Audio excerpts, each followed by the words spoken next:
नमस्कार दोस्तों, जैसे कि आप लोग जानते हैं कि अभी 10th का एग्ज़ाम चल रहा है और उस 10th वालों के लिए जो साइंस का एग्ज़ाम होगा उसमें से बहुत इंपॉर्टेंट क्वेश्चन है प्रकाश का परावर्तन क्या है तथा उसके नियम क्या होते हैं।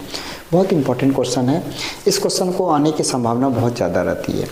तो सबसे पहले आप लोग भी जानते होंगे कि प्रकाश के परावर्तन का जो परिभाषा होता है कि जब प्रकाश की किरण किसी माध्यम से चलकर किसी वस्तु से टकराकर पुनः उसी माध्यम में लौटने की घटना को हम लोग प्रकाश का परावर्तन कहते हैं। तो प्रकाश के परावर्तन का जो परिभाषा होता है उस परिभाषा में एक शब्द आता है माध्यम। सबसे पहले हम समझेंगे कि माध्यम क्या होता है। मैं आपको बता दूं कि हवा एक माध्यम है, कांच एक माध्यम है, पानी एक माध्यम है। तो माध्यम दो प्रकार का होता है। आपका एक होता है सघन माध्यम और दूसरा होता है विरल माध्यम। ठीक है, अब सघन माध्यम क्या है, विरल माध्यम क्या है, ये समझिए। आपको सीधी शब्दों में याद रखना है कि सघन माध्यम हम उसे बोलेंगे जो ज़्यादा घना रहेगा उसको हम सघन माध्यम बोलेंगे, जो कम घना रहेगा उसको हम विरल माध्यम बोलेंगे। आपको जैसे मैं एग्जाम्पल एक दो देकर समझाता हूँ कि आप पानी ले लीजिए, ठीक है, फिर हवा ले लीजिए। आप बताइए ज़्यादा घना पानी है या ज़्यादा घना हवा है। आप बोलेंगे कि सर इसको कैसे पकड़ेंगे, तो आप इसको ऐसे भी देख सकते हैं। आप अंदाज़ा लगा सकते हैं कि आप हवा में जब दौड़ लगाते हैं तो बहुत तेज़ी से दौड़ते हैं, लेकिन वही जब आप पानी में दौड़ लगाने जाते हैं तो आपका दौड़ का स्पीड कम हो जाता है। इसलिए आप ये अंदाज़ा लगा सकते हैं कि पानी ज़्यादा घना है इसलिए पानी मेरा सघन हो गया, हवा कम घना है इसलिए मेरा ये विरल हो गया। तो ये समझ लिए। लेकिन फिक्स नहीं होता है कि पानी सघन ही होगा, हवा विरल ही होगा, इसलिए फिक्स नहीं होता है। आप तुलना करेंगे पानी और कांच में। अब आप बताइए ज़्यादा घना पानी है या ज़्यादा घना कांच है। आप बोलेंगे सर ज़्यादा घना तो कांच है, इसलिए यहाँ पर ये हो गया मेरा विरल माध्यम, पानी हो गया मेरा विरल माध्यम और कांच हो गया मेरा सघन माध्यम। ठीक है, तो आप माध्यम समझ लिए कि माध्यम क्या होता है, सघन माध्यम और विरल माध्यम। तो इस बात को आप याद रखेंगे कि जो ज़्यादा घना रहेगा उसको हम सघन माध्यम कहेंगे, जो कम घना रहेगा उसको हम विरल माध्यम कहेंगे। ये तो समझ लिए, लेकिन हम पॉइंट पे आते हैं कि प्रकाश का परावर्तन क्या होता है तथा उसके नियम क्या है। प्रकाश का परावर्तन आप ऐसे याद रख सकते हैं, जब सूर्य का प्रकाश हो या कोई भी प्रकाश हो, जब प्रकाश की किरण किसी माध्यम से आती है, जैसे ये अभी प्रकाश की किरण, ये बल्ब जो लगा हुआ है, इनका जो प्रकाश आ रही है हवा माध्यम में आ रही है। हवा माध्यम में आने के बाद किसी वस्तु से टकराकर, जैसे इस बोर्ड से टकराकर पुनः इसी माध्यम में, मतलब हवा माध्यम में ही वापस आ जाती है। तो ये जो घटना घटती है इसे हम प्रकाश का परावर्तन कहते हैं। तो कोई भी माध्यम में प्रकाश आए, चाहे वो सघन माध्यम में आ जाए, चाहे वो विरल माध्यम में आ जाए, कोई माध्यम होना चाहिए। चाहे कांच से प्रकाश आए, चाहे हवा से आए, चाहे पानी से आए, लेकिन जिस माध्यम से आएगी प्रकाश पुनः किसी वस्तु से टकराकर पुनः उसी माध्यम में लौट जाएगी, उसे हम बोलेंगे प्रकाश का परावर्तन। ठीक है, यहाँ तक समझ गए आप लोग। सबसे पहले हम आते हैं फिगर पर। ठीक है, ये जो मैं लिया, जैसे आप लोग फिगर भी जानते होंगे, फिगर को रट लिए होंगे, जैसे भी जानते होंगे, तो उस बात को छोड़िए आप कैसे जानते हैं, नहीं कैसे याद किए आप, लेकिन यहाँ पे समझिए क्या होता क्या है। ये जो मैंने दिया एक समतल लिया। समतल क्या है, एक अपारदर्शी पदार्थ है। अपारदर्शी पदार्थ क्या होता है, जिसमें प्रकाश बिल्कुल ना पार हो।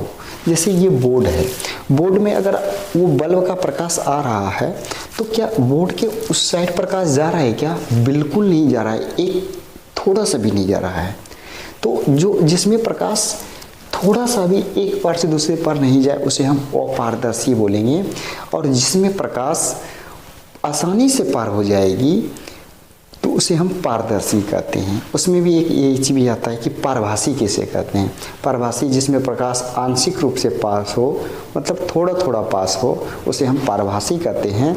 जैसे आप लोग देखते होंगे कि घिंचा हुआ कांच है, उसको घिसा हुआ कांच है तो उसमें प्रकाश थोड़ा थोड़ा पार होगा। तेल लगा हुआ कागज, उसमें अगर टॉर्च दे रहिएगा इस साइड से उस साइड देखिएगा थोड़ा थोड़ा प्रकाश जाती है। जैसे आप बटर पेपर लेते हैं उसमें भी प्रकाश थोड़ा थोड़ा एक पार से दूसरे पास लग जाती है। तो ये समझिए, लेकिन ये जो लेना है हमको वो पारदर्शी लेना है। वो पारदर्शी का मतलब जिसमें प्रकाश एक साइड से दूसरी साइड बिल्कुल नहीं जा, तो वो चीज़ को लेना है, ठीक है। तो उसके बाद फिर इस पे हम प्रकाश भेज रहे हैं। जैसे प्रकाश भेजते हैं तो ये क्या होता है, पुनः उसी माध्यम में लौट जाती है। उसी माध्यम में मतलब ये अगर हवा माध्यम से हम प्रकाश को भेज रहे हैं,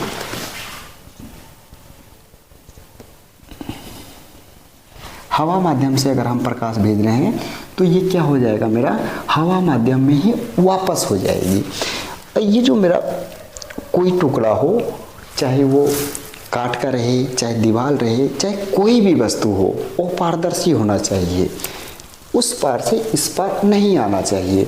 और एक चीज़ और ध्यान में रखना आपको कि जिस एंगल से, जिस कोण से ये प्रकाश आएगी, उसी कोण के साथ इधर मुड़ के चली जाएगी। थोड़ा सा मेरा यहाँ पर फिगर मिस्टेक होगा, थोड़ा कोण आपको ये ज़्यादा, ये कम, ये ज़्यादा दिख रहा होगा, लेकिन आपको एकदम बराबर कोण पे लाना है उसको, ठीक है। ये जो प्रकाश आई, चाहे ये हवा माध्यम से आई, चाहे कोई भी माध्यम से, जब ये प्रकाश की किरण आती है तो पुनः उसी माध्यम में लौट जाती है। इसी घटना को हम प्रकाश का परावर्तन कहते हैं, ठीक है। यहाँ तक तो ठीक है, लेकिन आप लोग बीच में अभिलंब देते होंगे। अभिलंब क्या होता है, 90 डिग्री का जो कोण होता है, सीधा खड़ा जो होता है, उसे हम अभिलंब बोलते हैं। ये जो हम अभिलंब लिए, ठीक है, ये क्या करती है, ये समतल जो है इस पे सीधा खड़ा रहती है, इसे ही हम अभिलंब बोलते हैं, ठीक है।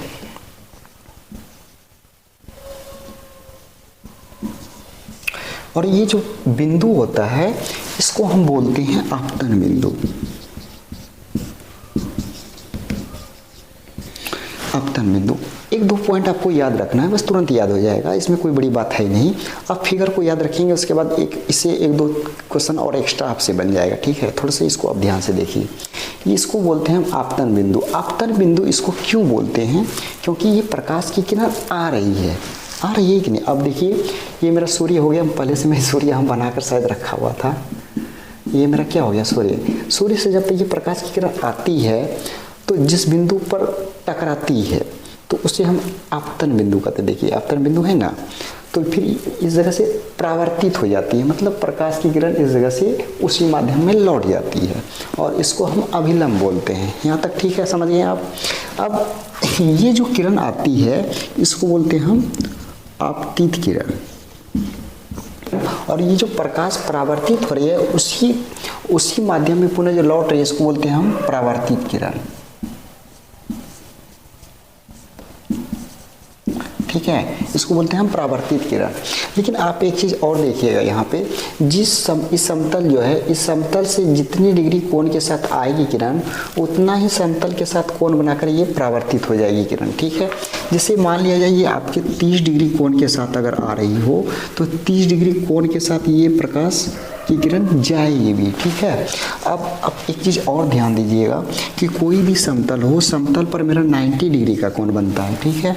तो ये अगर ये 90 डिग्री का मेरा कोण बन रहा हो तो 90 में अगर ये 30 डिग्री है तो ये कितने डिग्री का हो जाएगा, 60 डिग्री का हो जाएगा। ये भी मेरा कितने डिग्री का हो जाएगा, 60 डिग्री का हो जाएगा, क्योंकि ये पूरा 90 है तो ये 30 हो जाएगा, 30 60 हो जाएगा।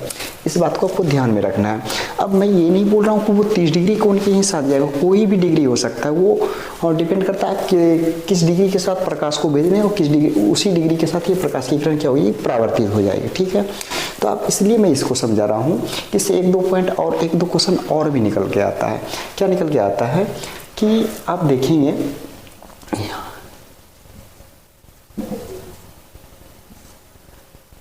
अभिलंब है ये, आप देखेंगे कि ये आपतित किरण और अभिलंब के जो बीच में कोण होता है उसे हम आपतन कोण कहते हैं।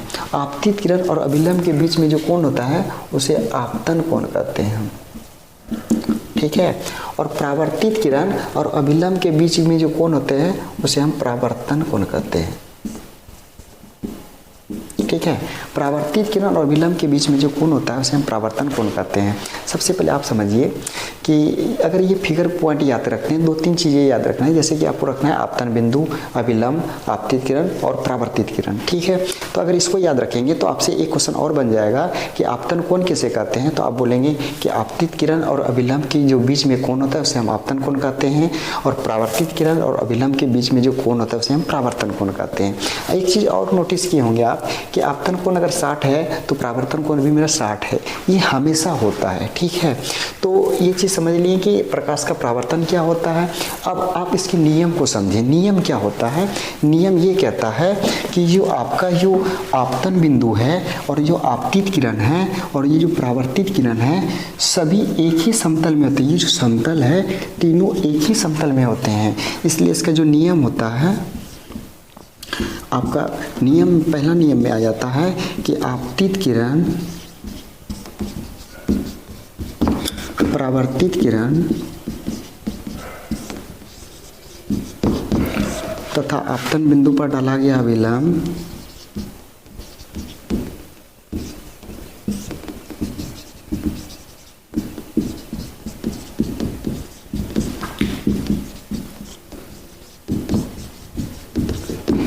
तीनों एक ही समतल में होते हैं, एक ही तल में होते हैं, ये भी लिख सकते हैं, एक ही तल में होते हैं। एक नियम और है, दूसरा नियम में रहता है कि आपतन कोण तथा परावर्तन कोण